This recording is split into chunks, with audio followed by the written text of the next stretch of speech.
Hey everyone, I want to go over another case that's eerily similar to one we're all very familiar with. July 21st of 2000, Monica Diaz and Michael Naranjo took the lives of almost Monica's entire family. At about 3 a.m., Monica claimed she heard someone in the house and ran into the bathroom to hide. There she called 911.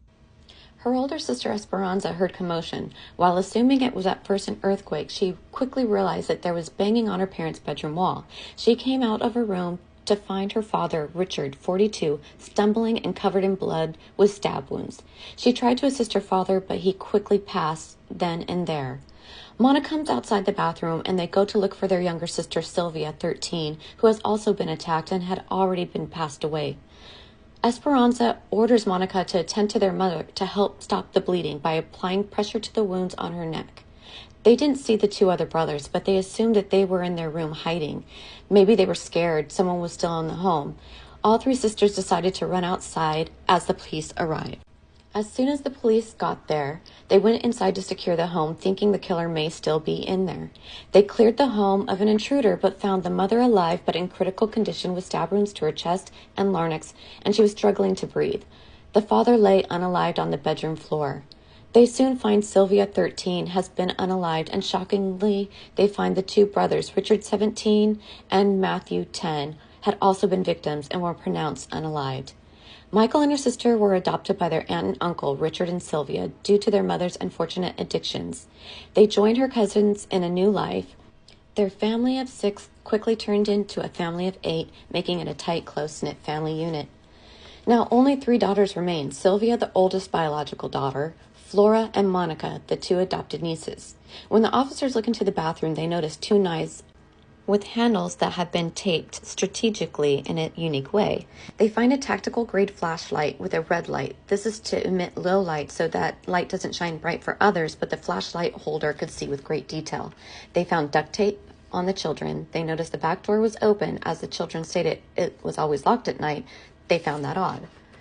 At this point, the crime was so violent and almost unbelievable, they were to assume this would be a serial killer.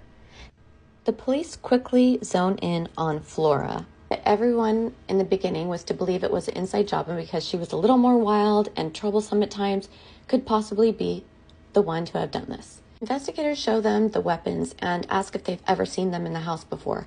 Flora and Esperanza say no, but when they asked Monica if she had seen the knives in the bathroom while she was in there, she stated that she thought her boyfriend may have given them to her. This is when they start to look into her boyfriend, Michael Naranjo. Michael was a 17-year-old high school student enrolled in his school's ROTC program where he met Monica. She too was enrolled, and shortly after, they began dating. The sisters state that everyone except Monica was athletic, except Monica, who was much more studious, held straight A's and was even enrolled in AP classes.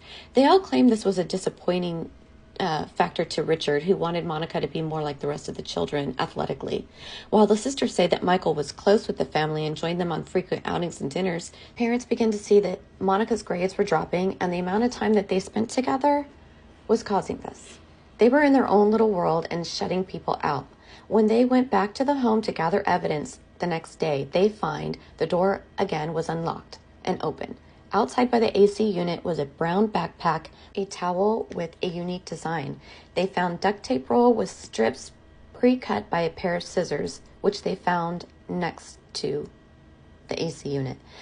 They found 2 more knives almost identical to the handles on the knives in the bathroom, which Monica had claimed Michael had given her. When detectives asked Michael to go down for an interrogation, he agrees without hesitating. He claims he did not do the crime, but the parents did not want them to spend any more time together. He went as far as to saying her mother, Sylvia, was a bitch. It's during the interrogation that the detectives noticed on Michael's left forearm there was a slash. They pointed it out, and Michael said it was from a bottle that was being thrown at school, and it cut him. The detective intervenes and clarifies, that is not a cut, that is a slash. Michael then just continues to deflect. They ask him for fingerprints, and he agrees. Just a day or 2 later, the diagnostics come back that all the weapons, including the batteries inside the flashlight, are in fact Michael's. They also find that the other set of fingerprints, they're from Monica as well. At this point, they go to each of their homes and arrest them both for the crimes. When arrested, Neither of them appear to be upset or claiming innocence. They simply get into the police vehicle where they installed a recording device. Here she says, "I'm never going to see you again." He says, "You don't know that. I love you." There is no recording of either claiming innocence or appearing stressed over a crime they allegedly say they didn't commit. At the station, Michael asked for an attorney, so they were unable to interrogate him. However, when they go to interrogate Monica, she claims she knows nothing at first. They tell her Michael murdered your parents and you helped him.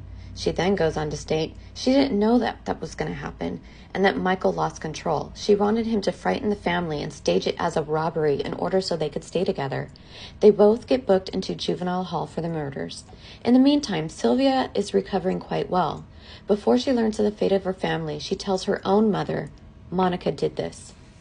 In Michael's home, they find everything consistent with their crimes, like the knives, a large collection of them, the rope, tons of books on how to torture and kill, stalk your prey, and believe it or not, a notebook stating how they were going to commit this crime. This was very telling. As the investigator walks out, he noticed the same towel set as the one that was found at the crime scene. At Monica's home, they find a box full of notes to and from Michael and Monica throughout their relationship as it progressed. They had plans to move out and get married one day.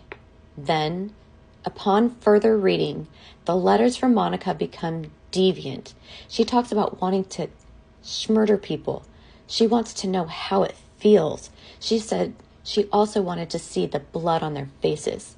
One excerpt states, "Could you imagine all the people I could murder if I lived to be 800 years old?" Clearly, this becomes much deeper than a simple tale of two lovers just wanting to be together. This shows motive for personal reasons, for the pure joy of it.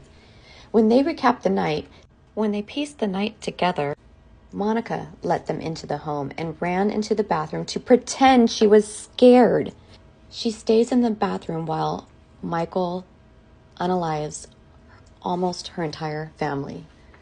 However, she is the one that pre-cut the duct tape and played a huge role in the crime aside from what she claimed. Per her mother, Sylvia, when Monica was to have helped her with the towels to stop the bleeding, she in fact was trying to choke her after her sister left the room, but Sylvia fought her off with everything she had left.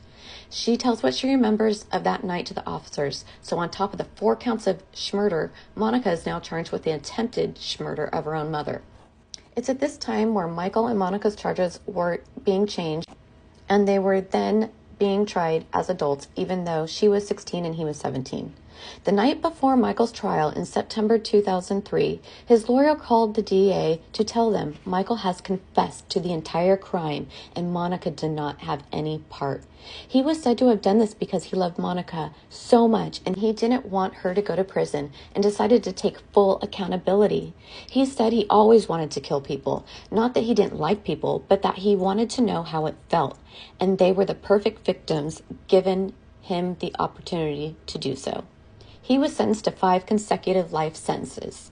He even took the stand at Monica's trial, taking full accountability. However, the jury didn't buy it, especially with the overwhelming evidence and the letters she also wrote about her desire to murder.